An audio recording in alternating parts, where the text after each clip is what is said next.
Hey everyone, today we are doing something we have not done in quite some time, and that is a Training Tuesday video. So as you can see set up behind me, I have a small course of fire.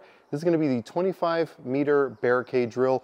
This is also by Dan Brokos of Brokos Box fame that we've done before from Lead Faucet Tactical. Basically we have one target at 25 yards. We're going to have 3 firing positions, one marked with a cone here beside me at 25 meters. We're going to have one at 20, which is that brown target, and then one at 15, which is the white target.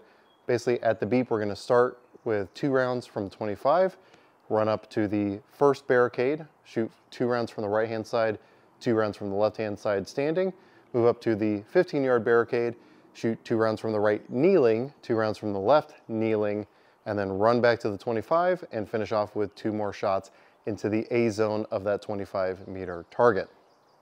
Now, just to make things interesting, I have a few different types of firearms out here with me that I'm running through some different testing protocols.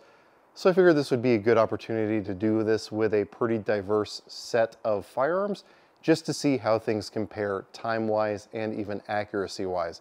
So we're going to go a little bit throughout history and firearms technology, and also throw in a pistol in there, just to see how we do. So without any further ado, let's go ahead and jump into it. Actually, a little bit more further ado. If you are not familiar with this series, these are the drill index cards. These are a fantastic resource for anyone who likes to go to the range and actually train, as opposed to mag dump into trash. So this gives you over 50 different drills that you can perform at the range. They're very easy to set up. This is supposed to have barricades, but you can even use target stands to set something like this up. So let's go ahead and jump into this course of fire and see how we do with different styles of firearms, starting with the oldest to the newest. All right, so first up, we're going to be using something that might look familiar to some of you, although might not be what you think. So this is an Ishapore 2A1. So this is basically a #1 Mark III Lee Enfield, but chambered in .308. Now, this holds 10 rounds. If you can do math, you know that we're going to be firing 12 rounds as part of this course of fire. So I will have to do a reload. So I will have a stripper clip in my pocket to facilitate that, because again, holds only 10. So this, surprisingly, for a military service rifle, is actually pretty close to point of aim, point of impact at these distances. So I should still be able to get good A-zone hits on this USPSA target. So let's go ahead and see how I do. Again, on my way back to this position here at 25 yards or 25 meters, we're gonna have to do a reload. Now you will know already, because I've got the target camera in there, there are some impacts on this target already. All of those have been marked, so if we have any new shots out of the A zone, we will all know about it. And you'll know about it before I do, because you're watching this footage in real time. Okay, so, I need a shot timer. All right, so this is loaded, ready to go. We will go on the beep.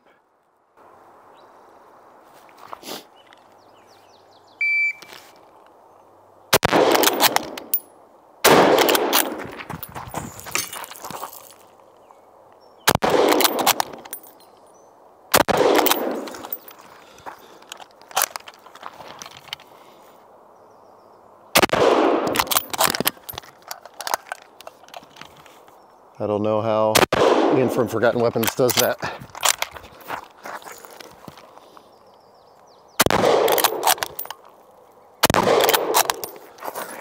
Oh, sharp rocks. I'm just gonna do it this way.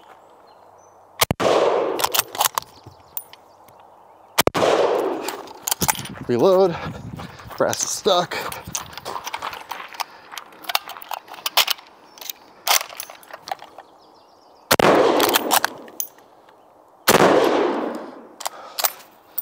All right, not too shabby. Actually, it's probably very shabby, but let's go ahead and move up in technology. That was 52.95. All right, so not too shabby for a rifle. Had one shot, it's not touching, just outside the A zone, so drop one. I'm assuming that that was one from shooting around the left side of cover at one point. All right, next up, as far as our next step in technology, We have got an HK-G3 style rifle. This is one of the new Century Arms CA3s. So this is one of the Portuguese produced G3s that they imported and then put a new receiver and barrel into. Still shooting .308, so same caliber as the last one, but now we're dealing with semi-auto. We still have iron sights, but now we've got semi-auto, and let's see how much of a difference that can make. All right, so 52.95 is the time to beat. Let's see what happens. And importantly, I will not have to reload.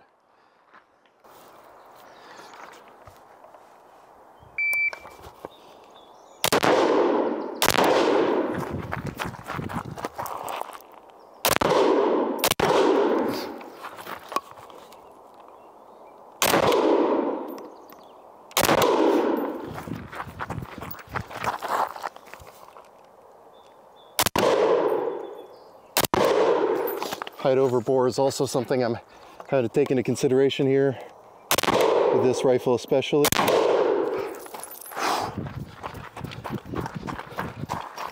Should have worn knee pads. Okay, so we shaved almost 20 seconds off. That was 36.90. It says I fired 14 rounds.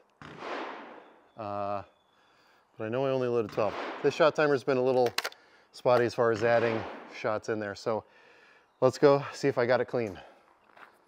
Okay, so we've got one on the inside of the line, but touching the line. So that's clean. And I just got more impacts in this general area, but that was all clean. So 20 seconds faster and all clean without having to run the bolt and get that offhand bracing back on point. Now, before I introduce the next rifle, I know some of you are going to say, well, hey, you're running the same course of fire over and over. Of course, you're going to get better as you go. Yeah, I get that. However, I'm also getting more and more winded and more fatigued, especially with those heavy rifles first. Now I get to do it on easy mode after I'm already tired. So this is my Midwest Industries Night Fighter rifle. This is a rifle they sent me out to do a review on.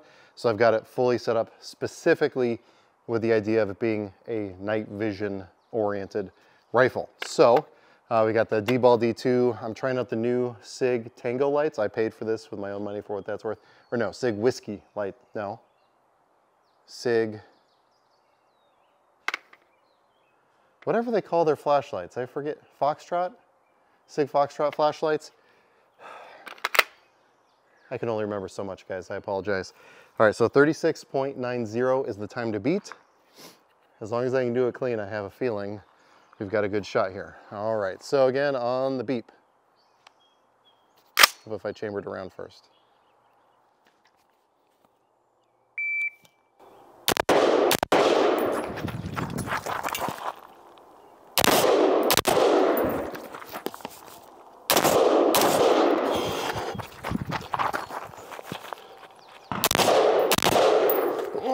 Significantly softer recoil. Ooh, I might have been too high.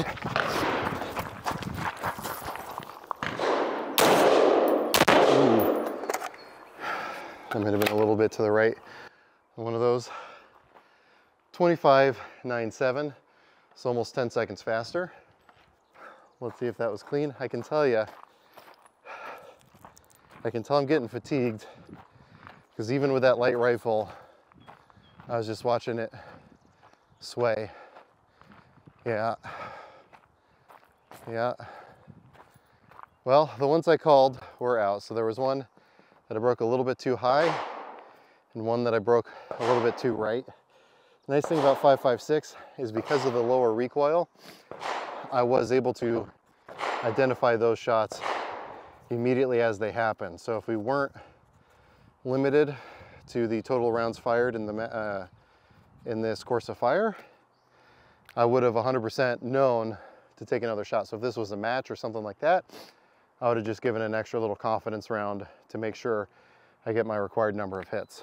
So not too shabby, but again, getting winded is not helping. Let's try it with a pistol. All right, so to represent the FUDs that would have loved the rifles I shot earlier, I've got a 1911 style pistol here. This is one of the TSOS Raiders. It's a gun that I've been testing for a while now. I'm going to be running it through a class here soon, which I'm super excited about, and then we should be doing the review. But we're running it with 8-round mags, so I will have to reload. I'm also not going to game it. I'm going to do a reload as it happens naturally during the course of fire. So, and I'm also not like cheating with it. I'm not loading one with a full mag. It's just going to be 8 rounds. Now, I don't have a holster for this yet. That's going to be fixed this week, so I can go take a class with it. But we'll go ahead and see what we do. So 25.97 is the time to beat with the rifles. Let's see how we do with a pistol. And I'm going to be doing a pocket reload, so I'm not optimistic about that being fast, especially since it'll be happening from the kneeling. Alrighty, on the beep.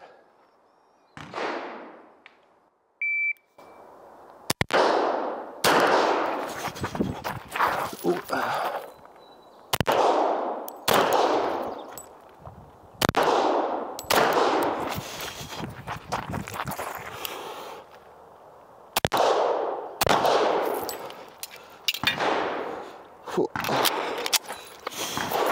Oh, losing the shot timer.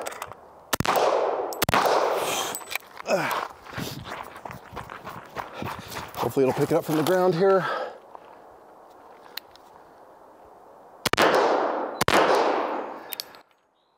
All right.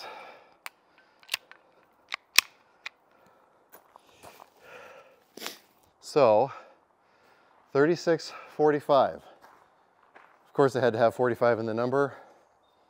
That's only appropriate. I'm not too mad about that. I got one straddling the line here. That's in. I got 1, 2, 3, and 4 shots outside the A zone. Now, is that because I'm winded? Is that because I got little sissy wrists shooting 9mm and going to a real man's 45? It's a joke, by the way. If you think that, then you have a lot more coping to do. But I think it's a combination of a lot of things. So let's talk about it. All right, so there you have it. Some of those results you were probably expecting, some of those maybe not so much. Now, I also try not to game things a little too much. Each one of those was the first and only time I ran those firearms through this course of fire. I also didn't practice shooting left-handed with a bolt action rifle prior to this. That may be one of the first times I've actually tried running the bolt like Ian from Forgotten Weapons. Mixed success. It's hard for you guys to see from back here. I know, I apologize, but it's the nature of being a one-man shooting crew. That being said, the G3 did pretty well. We shaved, I think, like 20 seconds off it for that. But then moving to a red dot and significantly lighter recoil, we were able to go significantly faster again. Even if we were to take makeup shots into account or add a second for each shot out of the A zone, we still would have comfortably won with that AR-15. That's not a surprise. And to be fair, that's also the gun that I have the most time on as far as that type of gun. That's still a fairly new gun to me, but I have many thousands of rounds through AR-15s in a lot of different contexts and classes, and you know, out here at the range, LARPing, whatever you want. I've got a lot more experience with those, so it makes sense that I would do better with that. Now again, running this multiple times, you do get a little bit more winded, even though I'm theoretically only running maybe 10 yards down total and then 10 yards back total. You know, you still get that heart rate up, and especially, excuse me, especially getting over sickness recently, you know, it all just comes into play. So the other thing that's important to note, as I'm wearing shorts, I'm kneeling onto gravel. I don't want to say train the way you fight, but I think sometimes we get a little bit too caught up getting too suited up for the range. Now, I'm not against putting on your gear to wear to the range, but I think it's also important to train in the gear that you are more likely to be wearing if you're ever out and about and need to defend yourself. How often are you going to be doing it on gravel in shorts? I don't know, but it's just something to be aware of. It does add logistical challenges when you're trying to reposition yourself and move around a piece of cover. So that's why I think drills like this are important. There were many situations that I put myself in that I've never had to do before with different styles of firearms, and it was definitely a learning experience. There's little things that I was able to get from that, and in a very low round count, in a very easy to set up fashion. If you have barricades, great. If you just have target stands like I do, that still works for the purposes of this drill. Now, if you guys remember way back when I was doing these every week, we were doing giveaways. I have 2 people that I still owe decks of cards to. I would still encourage you guys to submit your runs. I can say that since we kind of put this on hiatus, I've had 0 people submit scores. So just to be completely frank and completely transparent with you guys, it's really, even though this is something I care passionately about, it's really hard to stay motivated and put the time into making these videos when very, very few people end up watching it. Now I know the people who do watch it, who are into it, are super into it, and I think that's awesome, and I appreciate each and every one of you. But again, at least as far as getting the motivation to get out to the range, take 30 minutes as we've done so far with this video to actually shoot this filming wise, and then have to go back home, do all the editing to it, get it uploaded only for, you know, 100 or 200 people to actually watch it, at least in the first day, which then also kind of nukes my algorithm as a channel. It's just hard to get motivated. So if you guys do enjoy this, please let me know in the comments, and please, more importantly, share these videos with people that you think would also be interested in it, or that you think would benefit from being able to run drills like this. So I'm gonna go ahead and get off my soapbox. I do wanna say thanks to my patrons for helping make all these videos possible. All the ammo, all the time that I am out here is a direct result of the support I get over there on Patreon. And a big shout out to Drill Index for creating these decks of cards.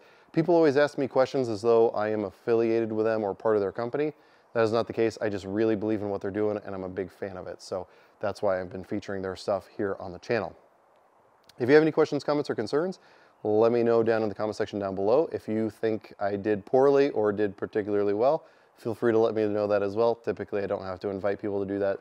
People who think critically will usually volunteer that stuff anyway, but let me know how you do if you choose to run this course of fire for yourself. But anyway, with all that being said, as always, I hope you got something out of this video, and I really appreciate you watching.